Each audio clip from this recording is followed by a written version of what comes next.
1994 की cult classic movie pulp fiction.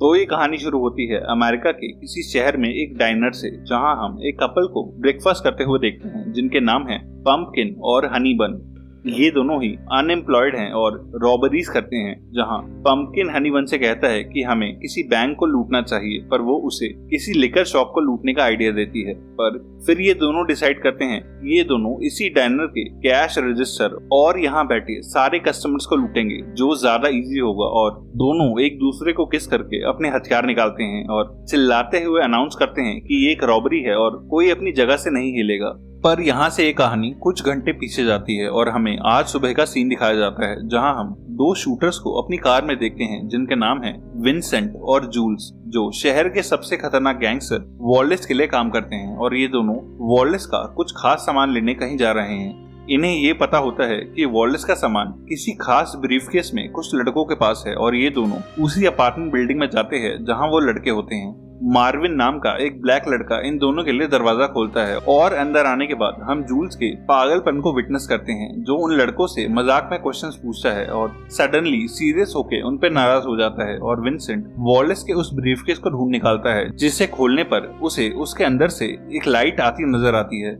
इसके बाद जूल्स वहां मौजूद लड़कों को शूट करता है और पीछे से विंसेंट भी गोलियां चलाता है और मार्विन को छोड़ के ये लोग उस रूम में मौजूद सभी को सेकंड्स में मार डालते हैं, जिससे ये साबित होता है कि ये दोनों इंसानी जिंदगी की कोई वैल्यू नहीं करते और किसी को भी कभी भी मार सकते हैं।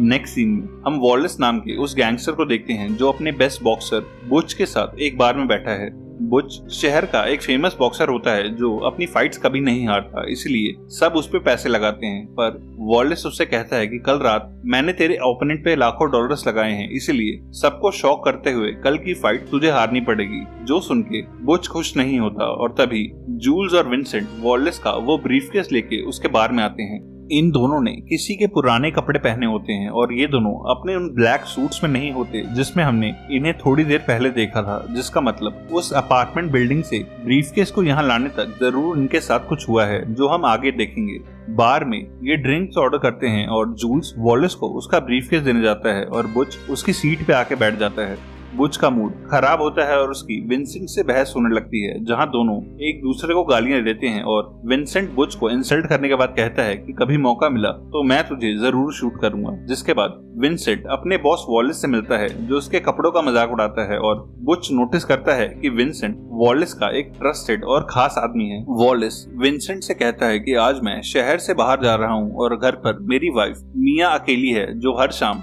बाहर पार्टी करने जाती है, और मैं चाहता हूँ कि आज मेरी एब्सेंस में तू उसके साथ बाहर जाए और तेरा काम उसे एंटरटेन करना और सेफ रखना होगा। ये एक बड़ी रिस्पॉन्सिबिलिटी होती है और विंसेंट इस काम के लिए मान जाता है। पर वॉलेस की वाइफ के पास जाने से पहले वो अपने ड्रग डीलर लैंस के पास जाता है, जो उसे प्योर फॉर्म की ढेर सारी हेरोइन देता है और उसे अपनी ब्लड स्ट्रीम में इंजेक्ट करने के बाद विंसेंट को बढ़िया नशा होने लगता है और वो बाकी हेरोइन अपनी पॉकेट में डाल के कार से वॉलेस के घर जाने लगता है। उसके घर जाके विंसेंट वॉलेस की वाइफ मिया से मिलता है, जो पहले ही कोकेन स्निफ करके हाई होती है। मिया रेडी होके विंसेंट की कार में बैठती है और वो उसे एक क्लब में लेके जाता है, क्योंकि वॉलेस ने उसे बताया होता है कि मिया को ऐसी जगहें जाना पसंद है। उस क्लब में एक रिजर्व्ड सीट लेने के बाद वो दोनों आपस में बातें करने लगते हैं, जहां विंसेंट अपने प्रोफेशन के बारे में उसे कुछ नहीं बताता, पर मिया उसे अपने फील्ड मॉडलिंग और एक्टिंग करियर के बारे में बताने लगती है। कुछ देर बाद उस क्लब के ओनर्स कपल्स के लिए एक डांस कंपटीशन अनाउंस करते हैं, जिसे जीतने वाले को एक ट्रॉफी मिलेगी और मिया विंसेंट से डांस में पार्टिसिपेट करने के लिए बोलती है। विंसेंट को ये सब बिल्कुल पसंद नहीं होता, पर मिया उसके बॉस की बीवी होती है और विंसेंट किसी भी हालत में उसे नाराज नहीं कर सकता, इसलिए वो मान जाता है। इसके बाद दोनों स्टेज पे जाते हैं और अपनी पसंद का म्यूजिक लगवा के डांस करने लगते हैं। नशे में ये लोग बेहद ही शानदार डांस करते हैं, जो सबको पसंद आता है और ये दोनों वो कंपटीशन जीत जाते हैं। अब इन दोनों को एक दूसरे की कंपनी पसंद आने लगती है और अपने घर वापस आने के बाद मिया विंसेंट से फ्लर्ट करने लगती है।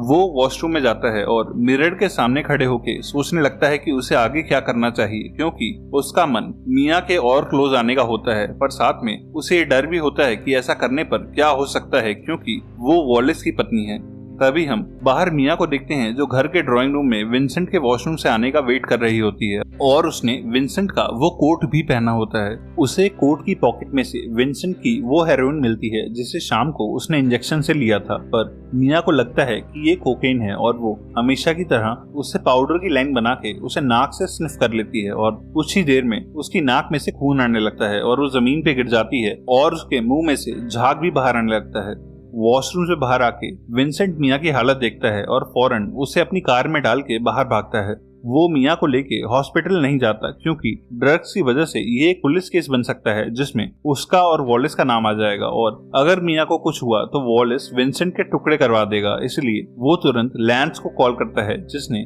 उसे वो हेरोइन दी थी और बोलता है कि मैं अभी तेरे घर आ रहा हूँ। लैंस अपने घर में अपनी 2 गर्लफ्रेंड्स के साथ होता है और वो विंसेंट को यहाँ आने के लिए मना भी करता है, पर विंसेंट उसकी बात नहीं सुनता और लैंस के घर पहुंच जाता है। विंसेंट मिया को अपनी कार से बाहर लाता है पर वो अनरिस्पॉन्सिव हालत में जमीन पे गिर जाती है और लैंस कहता है कि अब कुछ नहीं हो सकता क्योंकि इस लड़की की हार्ट बीट रुक चुकी है। पर विंसेंट उससे कहता है कि अगर ये मर गई तो कल सुबह हम सब भी उसके बॉस वॉलिस के हाथों मारे जाएंगे और ये दोनों मिया को घर के अंदर लाके रिवाइव करने की कोशिश करते हैं। लैंस कहता है कि हमें इसे एंटी ड्रग का इंजेक्शन देना पड़ेगा ठीक इसके दिल के अंदर ताकि इसकी हार्ट बीट शुरू हो सके और वो इंजेक्शन तैयार करता है, पर इसी में भी मिया को वो इंजेक्शन देने की हिम्मत नहीं होती और लैंस भी इस काम के लिए मना कर देता है। फाइनली विंसेंट वो इंजेक्शन सीधा मिया की चेस्ट में घुसा देता है जो ठीक उसके हार्ट में लगता है और मिया चिल्लाती हुई होश में आ जाती है, जो देख के विंसेंट चैन की सांस लेता है। इसके बाद विंसेंट मिया को कार में बिठा के घर ड्रॉप करता है और वो रास्ते में ज्यादा बात नहीं करती। मिया को घर छोड़ते हुए विंसेंट उससे कहता है कि आज रात जो भी कुछ हुआ है उसे भूल जाना और कभी ये सब वॉलिस को मत बताना, और मिया प्रॉमिस करती है कि वो वॉलिस से कभी कुछ नहीं कहेगी और वो अपने घर के अंदर चली जाती है। नेक्स्ट सीन में हम उस बॉक्सर बुच की लाइफ का एक फ्लैशबैक देखते हैं जिसमें वो कुछ 6-7 साल का है और उसके घर यूएस एयरफोर्स का एक कैप्टन उससे मिलने आता है और उसे उसकी फादर की एक रिस्ट वॉच देता है। वो कहता है कि ये कोई आम घड़ी नहीं बल्कि ये वॉच तुम्हारे दादा की थी जिन्होंने वर्ल्ड वॉर 2 से वापस आने के बाद इसे तुम्हारे फादर को दिया था और तुम्हारे फादर ने इसे वियतनाम वॉर में मरने से पहले मुझे दिया था ताकि मैं इसे तुम तक पहुंचा सकूं और हमेशा इसे संभाल के रखना। और इसी फ्लैशबैक को याद करते हुए हम बुच को देखते हैं जो बेहद नर्वस है और अभी बॉक्सिंग रिंग से बाहर आया है। वॉलिस का एक आदमी उसे बताता है कि तेरे मना करने के बाद भी बुच वो फाइट जीत गया और उसने अपने ओपोनेंट को इतना मारा कि उसकी रिंग में ही मौत हो गई, जो सुन के वॉलिस नाराज होता है क्योंकि उसने ये फाइट हारने के लिए बुच को काफी पैसे दिए थे और बुच ने जिस ओपोनेंट को हराया है उस पर वॉलिस ने काफी बड़ी बेट लगाई थी, जो सारे पैसे वो बुच की वजह से हार चुका है। वो अपने सभी आदमियों को बुच के पीछे लगा देता है और उसे मिलते ही मार देने के ऑर्डर्स देता है, जिसके बाद हम बुच को देखते हैं जो बॉक्सिंग मैच खत्म होते ही एरेना से भाग निकला और अब एक टैक्सी में है जिसकी ड्राइवर एक लड़की है। वो लड़की बुच को पहचान जाती है क्योंकि वो वही फाइटर है जिसने आज बॉक्सिंग रिंग में अपने ओपोनेंट फाइटर को मारा है और थोड़ी देर बात करने के बाद वो उसे एक मोटेल के बाहर ड्रॉप करती है और बुच वहां से अपने रूम में चला जाता है। बुच के रूम में पहले ही उसकी गर्लफ्रेंड फेबियन उसका वेट कर रही होती है और यहाँ हमें पता चलता है कि बुच इस सब की प्लानिंग पहले से ही कर रहा था और उसने फेबियन को कह के अपने ऊपर बेट्स लगवाई थी क्योंकि उसे पता था कि आज का मैच वही जीतेगा। फेबियन पहले ही बुच का सारा जरूरी सामान और पासपोर्ट लेके यहाँ आ चुकी होती है क्योंकि उन्हें पता होता है कि अब वॉलिस के आदमी उसे ढूंढते हुए उसके घर जरूर जाएंगे, पर उससे पहले ही ये दोनों बैटिंग का पैसा लेके कल सुबह अमेरिका छोड़ के भाग जाएंगे।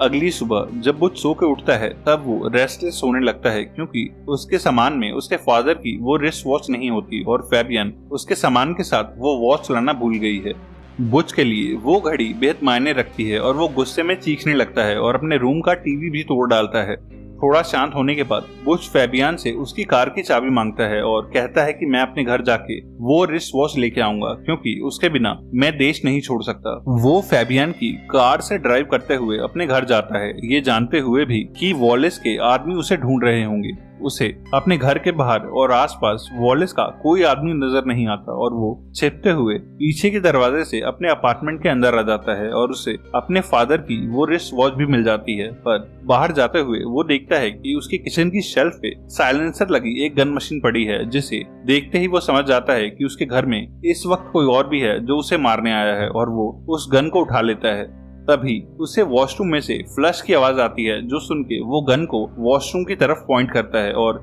विंसेंट उसमें से बाहर आता है और बुच बिना किसी वार्निंग के उसे गोलियों से भून डालता है। विंसेंट को मारने के बाद बुच उस गन से अपने फिंगरप्रिंट्स मिटा देता है और बिल्कुल नॉर्मली वॉक करता हुआ अपने अपार्टमेंट से बाहर आ जाता है। बुच कार स्टार्ट करके वापस मोटल की तरफ जाने लगता है, पर एक ट्रैफिक सिग्नल पे उसे रोड क्रॉस करते हुए वॉलेस दिखाई देता है और वॉलेस भी उसे देख के रुक जाता है। बुच को पता होता है कि वॉलेस उसका पीछा कभी नहीं छोड़ेगा और विंसेंट की तरह ही उसके पीछे और किलर्स भेजेगा, इसीलिए वो अपनी कार से उसे टक्कर मार के उड़ा देता है और फुल स्पीड में वहां से भागने लगता है। पर तभी दूसरी डायरेक्शन से आ रही एक कार से उसका एक्सीडेंट हो जाता है। टक्कर से वॉलेस नहीं मरता और काफी इंजर्ड हो जाता है और वो अपनी गन निकाल के खुलेआम बुच पर फायरिंग करने लगता है, जो गोली एक लेडी को लगती है और बुच अपनी जान बचा के वहां से भागने लगता है। बुच भागते हुए एक पॉन शॉप में घुस जाता है और वहां के ओनर से हेल्प मांगता है, जब वॉलेस भी उसके पीछे वहां आता है और बुच वॉलेस को पीट पीट के बेहोश कर देता है। पर उस शॉप का ओनर उन दोनों पे ही अपनी शॉट गन पॉइंट करता है और बुच को मार के बेहोश करने के बाद अपने भाई को कॉल करता है।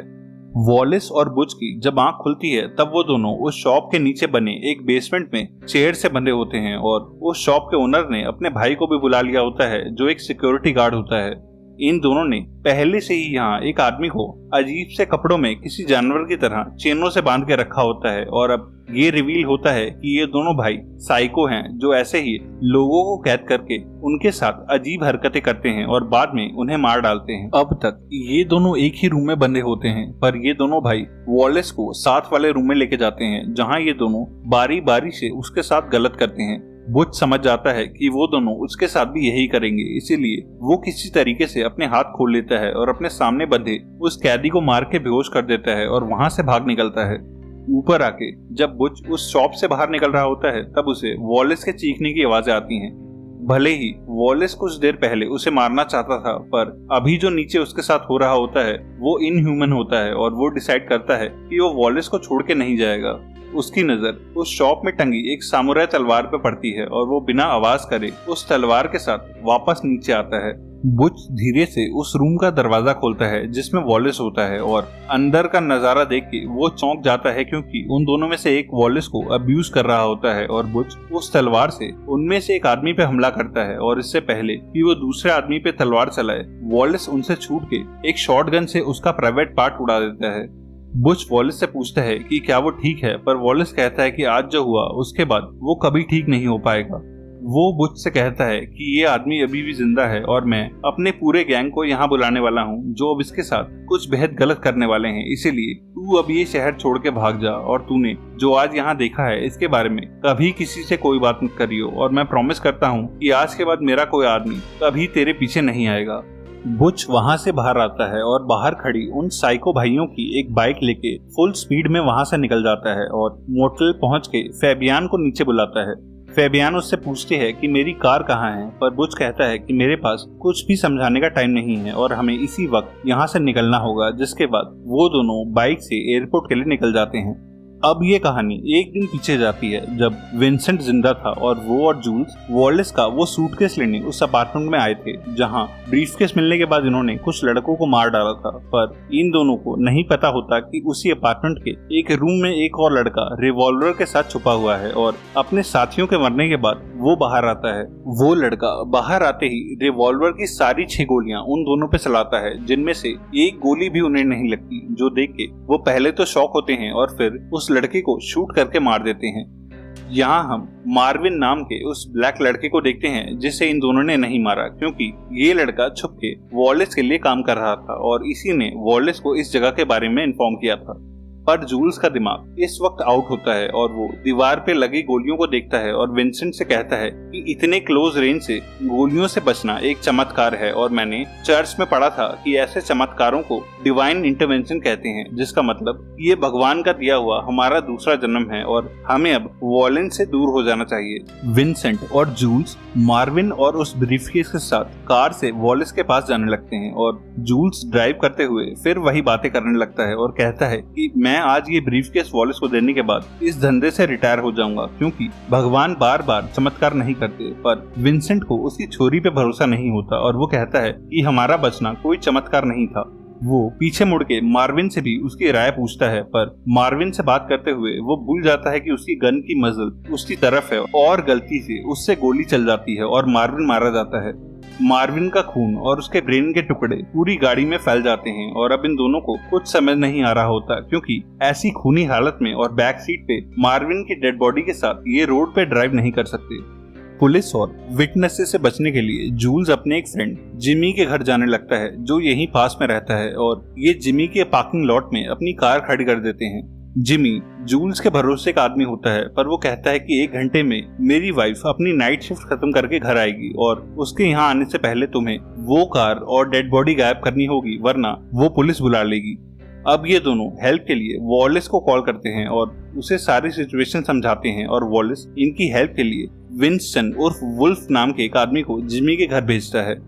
वुल्फ एक प्रोफेशनल क्लीनर होता है जो एविडेंस गायब करने में माहिर होता है और वो वहां आके उस कार और उसके अंदर मार्विन की लाश को देखता है। वुल्फ इन दोनों से ही सारा काम करवाता है और मार्विन की लाश को कार की डिग्गी में डलवाने के बाद वो इनसे कार की सफाई करवाता है और कार में नए सीट कवर्स लगाने के बाद वो इनके खून में सने कपड़े भी ले लेता है और जिमी के गार्डन में ही इन्हें नहलाता है और जिमी इन्हें अपनी 2 टी-शर्ट्स और शॉर्ट्स पहनने के लिए देता है। इसके बाद वुल्फ इनके साथ उस कार को लेके एक जंकयार्ड में जाता है जहां पुरानी कार्स कटने के लिए आती हैं और वुल्फ वो कार एक लड़की को दे देता है जो उस कार और लाश को हमेशा के लिए गायब कर देगी। और वुल्फ से विदा लेके फाइनली ये दोनों एक डाइनर में कुछ खाने आते हैं। ये वही डाइनर है जिसे हमने मूवी की बिल्कुल स्टार्टिंग में देखा था, जहां पंपकिन और हनीबन नाम के वो रॉबर कपल भी खाना खाने आए हैं। यहाँ भी जूल्स वही बात करता है और विंसेंट से कहता है कि मैं अपना मन बना चुका हूँ और आज से ही मैं कभी हथियार नहीं उठाऊंगा। और विंसेंट समझ जाता है कि अब उसे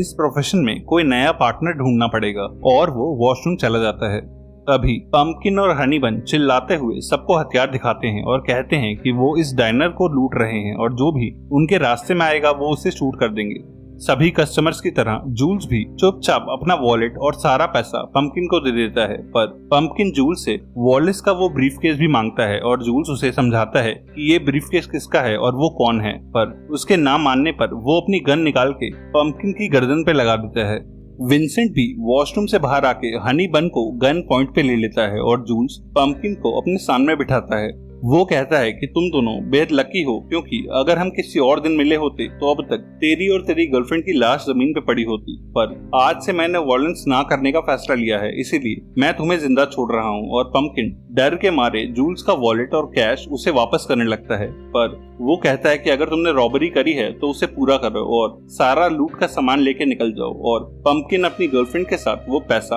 और वॉलेट्स लेके डाइनर से बाहर चला जाता है, जिसके कुछ देर बाद जूल्स और विंसेंट भी ब्रीफकेस लेके वॉलिस के बार में जाने लगते हैं और इसके आगे की सारी कहानी हम पहले ही देख चुके हैं।